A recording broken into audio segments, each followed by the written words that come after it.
오늘 우리가 읽은 이 본문은 욥이 고난 가운데 했던 그 믿음의 고백입니다.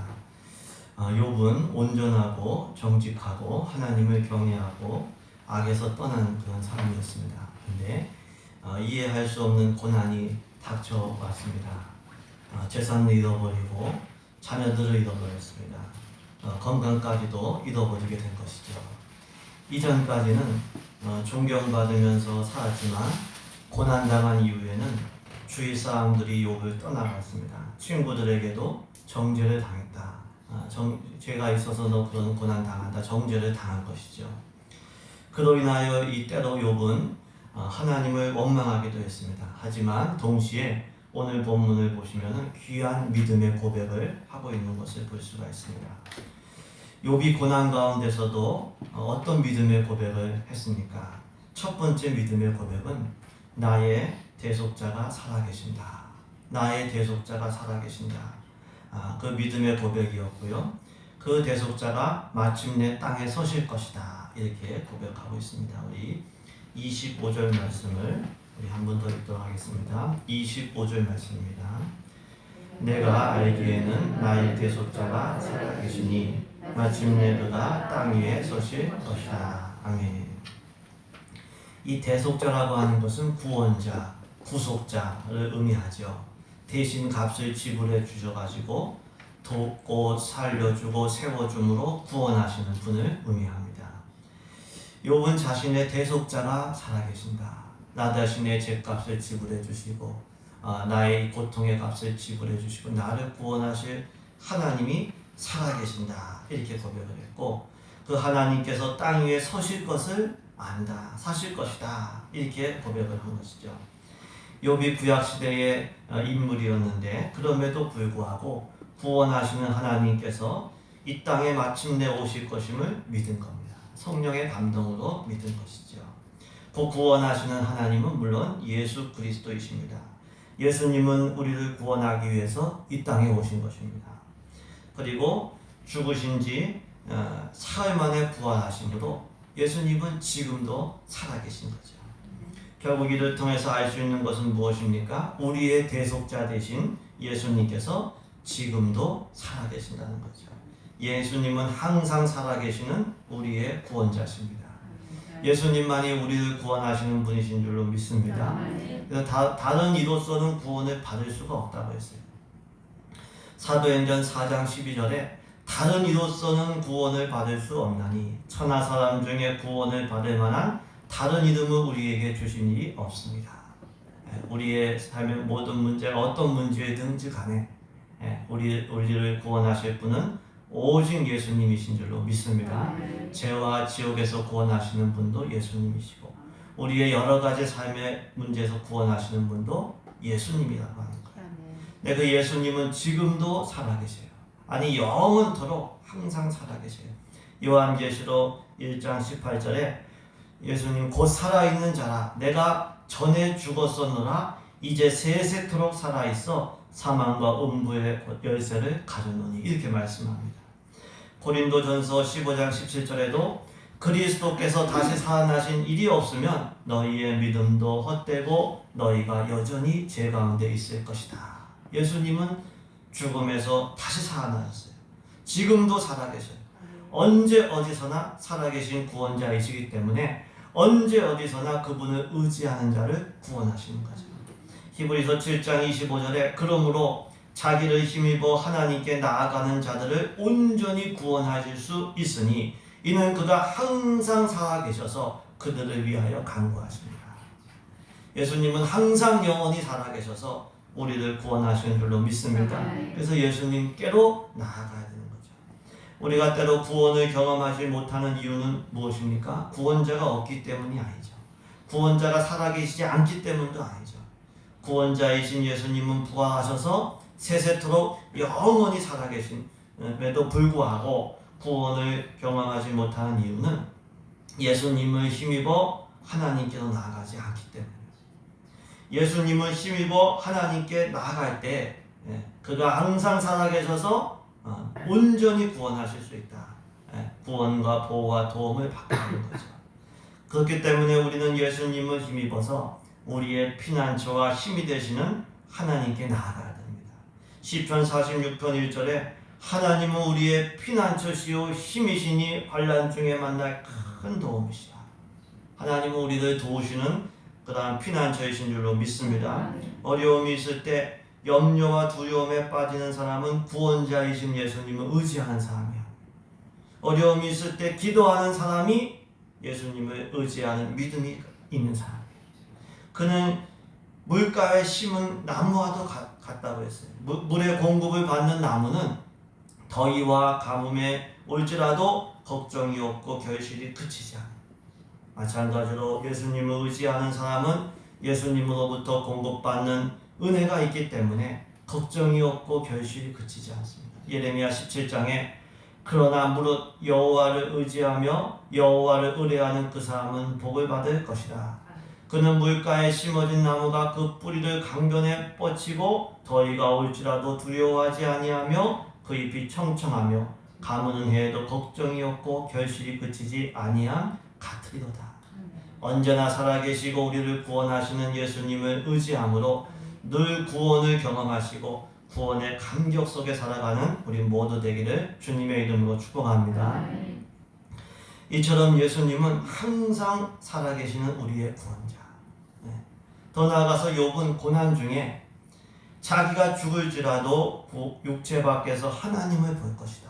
우리 26절 말씀도 우리 같이 읽겠습니다. 26절 말씀 같이 읽습니다. 내 가족이 벗김을 당한 뒤에도 내가 육체 밖에서 하나님을 보리라. 아멘. 가족이 벗김을 당한지라는 것은 살갗이 다 썩은 이유라는 것이죠. 그 의미합니다. 살갗이 다 썩은 이유에도 벌레가 내 몸을 다 먹고 근데 다 없어져도 육체 밖에서 하나님을 본다고 했어요. 욥은 죽은 다음에 사람이 완전히 소멸되는 것이 아님을 아는 거예요.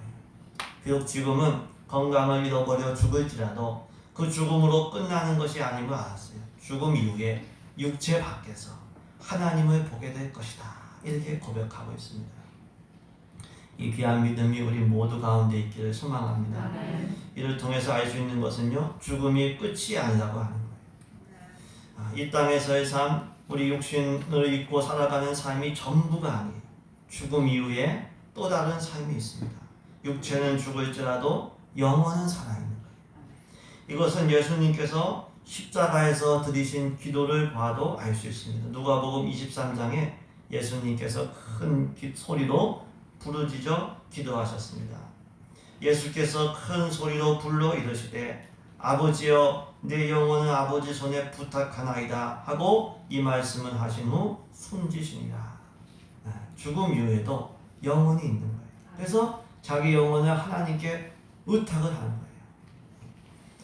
누가복음 16장에 나오는 부자와 나사로에 대한 말씀에서도 이것을 우리가 또 확인할 수가 있습니다. 부자는 살았을 때 명품 옷을 입고 날마다 호화롭게 잔치했습니다. 죽은 후에는 물 한 방울이 없어 괴로워하는 고통 가운데 있었습니다. 반대로 거지 나사로는 병을 달고 살았고 사람들에게도 버림을 천대를 받았습니다. 하지만 죽은 이후에는 위로를 받은 것이죠. 부자도 죽고 거지 나사로도 죽고 다 죽는 것은 동일한데 죽음으로 모든 것이 끝나는 게 아니에요. 그래서 자살은 마귀에게 완전히 속은 겁니다. 자살한다고 문제가 해결되는 건 아닙니다. 베드로전서 4장 5절에 예수님께서 산자와 죽은 자를 심판하신다고 했습니다. 최후의 심판은 살아있는 사람만 받는 게 아니에요.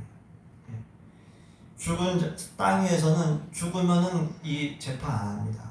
이 할 수가 없기 때문에 재판 받을 사람. 근데 최후의 심판은 그렇지가 않아요. 죽은 자도 다시 부활해서 받게 되는 거예요. 그 심판에 따라서 영생에 들어가는 사람도 있고 영벌에 들어가는 사람도 있다고 했어요. 베드로전서 4장 5절에 그들이 산자와 죽은 자를 심판하기로 예비하신 이에게 사실대로 구하리라. 마태복음 25장 46절에 그들은 영벌에 의인들은 영생에 들어가리라. 죽으면 끝이 아니라 또 다른 삶이 있습니다. 히브리서 9장 27절에 한 번 죽는 것은 사람에게 정해진 것이요 그 후에는 심판이 있으리니. 죽으면 끝나는 게 아니라 심판받은 사람이 있는 겁니다. 구약성경 전도서에는 즐겁게 살라는 말씀이 많이 나오죠. 지혜자가 누굽니까? 즐겁게 사는 사람이에요. 근데 즐겁게 살되 하나님의 심판을 기억하며 살라고 했어요. 왜? 죽음 후에 심판이 있기 때문에 그렇습니다. 전도서 11장 9절에 이렇게 말씀하죠. 청년이여 내 어린 때를 즐거워하며 내 청년의 날들을 마음에 기뻐하여 마음이 원하는 길들과 내 눈이 보는 대로 행하라. 그러나 하나님이 이 모든 일로 말미암아 너를 심판하실 줄 알라. 하나님께서 우리에게 생명 주시고 자유롭게 살 수 있는 은혜를 주셨어요. 즐겁게 살라고 했어요. 하지만 거기에 대한 책임이 따르는 거예요. 심판이 있어요. 전도서 12장 1절에서도 너는 청년의 때에 너의 창조주를 기억해라. 너를 만드신 분을 기억해라. 공고한 날이 이르기 전에 아무 낙이 없다고 할 해들이 가깝기 전에 이제 늙어서 이제 낙이 없네. 이제는 죽을 날밖에 없네. 해와 빛과 달과 별들이 어둡기 전에 비 뒤에 구름이 다시 일어나기 전에 그리하라. 창조주를 생각해라. 죽음은 끝이 아니에요. 욥의 고백처럼 육체 밖에서 하나님을 볼 날이 반드시 있습니다. 육체 밖에서 예수님을 보는 그날이 칭찬받는 날, 기쁨의 날 되기를 간절히 소망합니다. 아멘. 그렇게 되려면 살아있는 동안 하나님의 심판을 항상 준비하며 살아야 돼요. 하나님께서 우리를 창조하실 때 뜻이 있으셔서 창조한 거예요. 우리가 어떤 물건도 그냥 되는 건 아닙니다. 다 목적이 있는데 그 뜻은 하나님의 영광을 위하여 살라는 거죠. 그래서 뭘 하든지 하나님의 영광을 위하여 하면은 여기는 칭찬이 있는 거예요. 하나님을 찬양하는 마음으로 하면 하나님께서 상을 주시는 거예요. 이사야 43장 21절에 이 백성은 내가 나를 위하여 지었나니 나를 찬송하게 하려 합니다. 우리가 지은 거는, 우리가 택함 받은 건 주님을 찬양하라고 지음 받은 거죠. 고린도전서 10장 31절에 그런즉 너희가 먹든지 마시든지 무엇을 하든지 다 하나님의 영광을 위하여 하나님의 영광을 위하여 하면 심판의 날이 구원의 날, 기쁨의 날이 되는 줄로 믿습니다. 또 우리는 영원을 기준으로 살아야 돼요.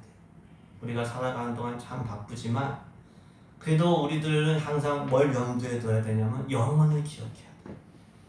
이 땅에 살 때 부유하고 존경받고 건강하게 살면 참 좋죠. 구원의 복과 함께 물질의 복, 건강의 복, 성공의 복도 받으면 좋습니다. 근데 때로는 욕처럼 알 수 없는 고난을 당할 수가 있어요. 거지 나사로처럼 병들고 버림을 받을 수도 있습니다. 하지만 육체 밖에서 하나님을 만날 때 후회하지 않고 기뻐할 수 있다면 그 사람은 진짜 성공한 사람이에요. 성공의 기준은 내가 얼마나 많이 벌고 얼마나 좋은 집에 사느냐가 아니라 사실은 이 땅에서의 삶이 아니라 영원한 삶이 어떻게 사느냐가 성공의 기준이에요. 그래서 영원의 때를 생각하면서 살고 영원에 잇대어서 영원을 항상 염두에 두고 살아가야 되는 거예요. 영원의 때, 영원을 기준으로 사심으로 육체 밖에서 예수님 만나는 그날 기쁨의 잔치날 되시길 주님의 이름으로 축복합니다. 이처럼 육체를 입고 사는 삶이 전부가 아니에요. 육신이 썩은 이후에 육체 밖에서 하나님을 볼 때가 있죠. 욥은 비록 고난 중에서 때로는 원망하고 불평하기도 했어요. 그건 분명한 사람이 그렇죠. 다 사람이 연약하기 때문에. 근데 분명한 것은 욥은 구원자가 살아계시고 육체 밖에서 하나님을 볼 것이다. 이 확신이 있어서 고난을 이겨나갈 수가 있었던 것이죠. 우리 한 번 더 읽습니다. 25절과 26절 말씀을 한 번 더 읽도록 하겠습니다. 내가 알기에는 나의 대속자가 살아계시니 마침내 그가 땅 위에 서실 것이라.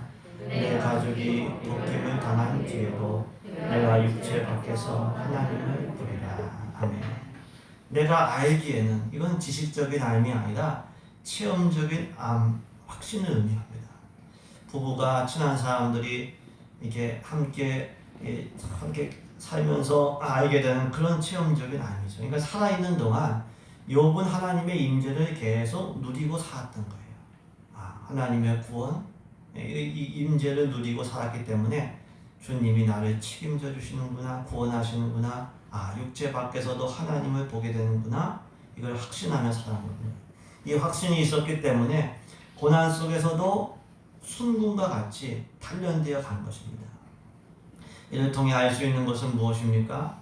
구원자의 살아계심, 그리고 부활에 대한 믿음이 확고하면 고난 가운데 안 무너진다는 거예요. 하나님께서 나를 구원하시고 나를 부활케 하신다. 육체 밖에서 하나님을 볼 것이다. 확신을 가진 사람은 어떤 상황에서도 무너지지 않습니다. 고난을 이기고 전진하죠. 이 욥만 그런 것이 아니라 바울도 그랬습니다. 고린도전서 15장에 바울이 날마다 죽노라, 맨날 죽는 것과 같은 죽음의 위험에 처했습니다. 당장 죽을 것 같고 도살당한 양처럼 죽음의 위에 여김을 받았지만 그럼에도 불구하고 자기를 책임져 주시는 예수님 사랑을 확신하고 그 임재 가운데 있었기 때문에 담대할 수 있었어요.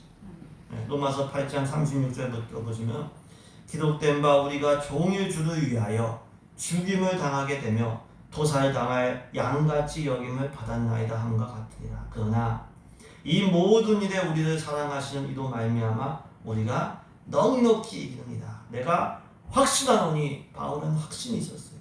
사망이나 생명이나 천사들이나 권세자들이나 현재이나 장래이나 능력이나 높음이나 기쁨이나 다른 어떤 피조물이라도 우리 주 그리스도 예수 안에 있는 하나님의 사랑에서 끊을 수 없으리라. 고난이 와도 하나님과의 사랑에서 끊어지지 않는다. 천사가 와도 어떤 권세자가 와도 하나님과의 그 사랑에서는 끊어지지 않는다. 주님이 나를 책임져 주신다. 담대한 거예요. 도살당한 양처럼 이제는 죽을 것 같아, 이제 몇 분이면 죽겠다 생각했는데도 넉넉히 승리한다. 끊을 수 없다. 왜? 확신이 있었기 때문에. 구원자의 살아계심과 부활에 대한 확신이 있으면 고난 가운데에서도 담대할 수 있습니다. 디모데후서 1장에서도 바울이 이렇게 고백합니다. 내가 또 이 고난을 받되 부끄러워하지 아니함은 내가 믿는 자를 알고 또한 내가 의탁한 것을 그날까지 그가 능히 지키실 줄을 확신합니다. 바울에게는 확신이 있었어요. 주님이 누구라고 하는 것, 주님이 나를 능히 지키실 것이라는 확신이 있었어요. 그래서 이 고난을 부끄러워하지 않게 된 거죠. 두려워하지 않게 되는 거죠. 바울은 부활의 첫 열매이신 예수님을 따라 부활한다는 그런 확신이 있었어요. 그래서 사망을 향해서도 담대히 외칠 수 있었습니다. 고린도전서 15장 55절에 사망아 너의 승리가 어딨느냐, 사망아 내가 쏘는 것이 어딨냐. 다 죽음을 두려워해요. 다 죽음을 두려워해. 돈 있는 사람도 돈으로 해결이 안 되거든요. 그런데 확신이 있었기 때문에, 부활의 확신이 있었기 때문에 사망아 너의 쏘는 게 어딨냐, 너의 승리가 어디냐. 믿음의 사람들이 다 그런 확신을 가지고 살았어요. 욥도 그렇고 바울도 그렇고 다니엘의 세 친구도 마찬가지예요. 다니엘 3장을 보시면 다니엘의 세 친구가 느부갓네살 왕이 세운 금신상에 절하지 않으니까 이제는 풀무불 가운데 화형에 처해질 위기에 처하게 되었습니다. 왕이 설득하는 거죠. 좋은 아주 영재들이니까 설득을 하는데, 근데 그들은 하나님께서 구원하실 걸 확신했고, 그렇게 아니하실지라도 금신상에 절하지 않겠습니다. 왕이여 우리가 섬기는 하나님이 계시다면 우리를 맹렬히 타는 풀무불 가운데에서도 능히 건져내시겠고 왕의 손에서도 건져내시리이다. 그렇게 하지 아니하실지라도 왕이여 우리가 왕의 신들을 섬기지 아니하고 왕이 세우신 금신상에 절하지도 아니할 줄을 아옵소서. 하나님께서 나를 불 가운데서 구원하실 것이다. 확신이 있었고, 그렇게 하지 않으실지라도, 죽을지라도 하나님이 나를 책임져 주신다, 부활케 하신다, 이 믿음이 있었기 때문에 그렇게 아니하실지라도 나는 금신상에 절하지 않습니다. 담대했던 거죠. 고난 앞에서도 죽음 앞에서도 담대한 확신이 우리를 지배하기를 소망합니다. 그리스도의 사랑이 우리를 강건하신다고 했는데 주님께서 주시는 확신이 우리를 주장하시는 삶이 되어야 돼요. 네. 부활에 대한 믿음, 구원자의 살아있는 믿음, 구원자가 살아계시다는 이 믿음이 있기 때문에 바울은 죽는 것도 유익합니다. 이는 내게 사는 것이 그리스도니 죽는 것도 유익합니다. 천국에 대한 확신이 있었기 때문에. 그리고 죽음 앞에서도 하나님께서 주실 상이 있음을 바울은 확신했어요. 확신이 있었기 때문에 끝까지 선한 싸움을 싸우고 달려갈 길을 마치고 믿음을 지켰습니다. 디모데후서 4장에 나는 선한 싸움을 싸우고 나의 달려갈 길을 마치고 믿음을 지켰으니, 그렇게 할 수 있었던 원동력이 무엇입니까? 이제부로는 나를 위하여 의의 면류관이 예비되었으므로 주 곧 의로우신 재판장이 그날에 내게 주실 것이며 내게만 아니라 주의 나타나심을 사모하는 모든 자에게입니다. 죽음 이후에 상 주실 하나님을 확신했기 때문에 끝까지 선한 싸움 싸우고 끝까지 자기가 달려갈 그 믿음의 경주를 마칠 수가 있었던 것이죠. 우리 모두에게 그런 은혜가 있기를 소망합니다. 욥도 그랬고 다니엘의 세 친구도 바울도 그리고 히브리서 11장에 나오는 믿음의 사람들도 다 그 믿음이 있었어요. 하나님께서 나를 구원하시고 하나님께서 나를 부활케 하신다. 히브리서 11장 그 끝부분을 보시면 그들은 예수님의 살아계심과 부활에 대한 확신을 가졌기 때문에 조롱과 채찍질과 결박과 투옥을 이겨냈어요. 돌에 맞는 것과 톱으로 켜는 것과 칼로 죽임을 당하는 것도 이겨냈어요. 배고픔, 환난, 학대가 그들을 꺾지 못했어요. 이런 사람은 세상이 감당하지 못했다고 했습니다. 이처럼 구원자의 살아계심과 부활을 확신하는 사람은 어떠한 고난과 유혹 앞에서도 무너지지 않습니다. 어떻게 하면 그런 확신을 가질 수 있을까요? 어떻게 하면 고난과 죽음 앞에서도 욥처럼 바울처럼 다니엘의 세 친구처럼 히브리서 11장에 나오는 믿음의 사람들처럼 확고한 믿음으로 우리가 나아갈 수 있을까요? 믿음은 먼저 들으면서 난다고 했습니다. 로마서 10장 17절에 믿음은 들으면서 나며 들음은 그리스도의 말씀으로 말미암았느니라. 여러분, 우리가 뭘 듣느냐가 굉장히 중요합니다. 자꾸 흔드는 소리를 들으면은 믿음이 흔들려요. 자꾸 사람 바라보면 사람에게 영향받고 이게 흔들리게 됩니다. 우리는 그리스도의 말씀으로 말미암으리라. 하나님 말씀인 성경 말씀을 자꾸 듣고 하나님을 바라봐야 돼요. 우리가 믿는 내용이 성경 말씀이 하나님 말씀을 하시는 걸 믿는 겁니다. 그러니까 성경 말씀을 읽거나 듣지 않으면 내가 뭘 믿어야 될지 믿어야 될 내용을 모르는 거죠. 그러면 믿음이 생길 수조차도 없게 되는 것이죠. 그래서 우리가 성경 말씀을 읽고 묵상하고 마음에 새기고 품어야 됩니다. 그럼 믿음이 생길 줄로 믿습니다. 그래서 말씀을 주야로 묵상하는 사람이 복 있는 사람이에요. 말씀 묵상하는 사람이 믿음의 사람이고 구원받는 사람이고 복 있는 사람. 우리 모두 그렇게 되기를 소망합니다. 또 확고한 믿음은 성령님께서 주시는 거예요. 성령님께서. 고린도후서 1장 22절에 보증으로 우리 마음에 성령을 주셨다. 그가 또한 우리에게 인치시고 보증으로 우리 마음에 성령을 주셨느니라. 로마서 8장 16절에 성령께서 우리가 하나님의 자녀인 것을 증언하신다. 이렇게 말씀하고 있어요. 어떤 물건을 샀는데 문제가 생겼습니다. AS를 받으려고 서비스 센터에 가려고 하는데 안 고쳐줄 것 같아요. 어떡하지? 근데 영수증이 하나 있어요. 보증서가 딱 있어요. 그럼 담대해지죠. 성령님께서 우리에게 보증해 주시고 증언해 주시는 거예요. 증언해 주시는 거예요. 성령님께서 말씀해 주시면 이게 믿음이 되는 거예요. 예수님은 안 봐요. 우리가 육신의 예수님 2000년 전에 오신 예수님은 못 봤잖아요. 그래도 성경 읽을 때 말씀 들을 때 성령님께서 증언해 주시면 신비롭게 믿어지는 거예요. 그래서 성령 충만할수록 확고한 믿음이 생깁니다. 예수님의 제자들도 예수님께서 십자가를 지실 때 도망가고 부인했는데 사도행전 보시면 성령 충만 받으니까 확고한 믿음으로 세상을 이기게 되었습니다. 그래서 우리가 성령 충만 받는 일에 힘을 내야 돼요. 성령 충만해지는 일에 힘써야 되는 거죠. 요한일서 4장에 사랑 안에 두려움이 없고 온전한 사랑이 두려움을 내쫓는다고 했어요. 사랑이 있으면 두려움이 없는데 온전할수록, 사랑이 온전하고 충만할수록 두려움이 내쫓아지는 거예요. 그래서 은혜를 조금만 받지 말고 온전하고 충만하게 받아요. 다 성령 받아서 이제 감동받아서 교회 나오셨는데, 그래도 우리는 더 온전히 성령으로 충만해질수록 더 확고한 믿음이 될 줄로 믿습니다. 그래서 성령으로 온전해지고 충만해져야 돼요. 성령으로, 거룩한 성령으로 충만해지려면 죄를 버리고 기도 생활에 힘써야 됩니다. 죄를 지을수록 성령의 역사가 소멸됩니다.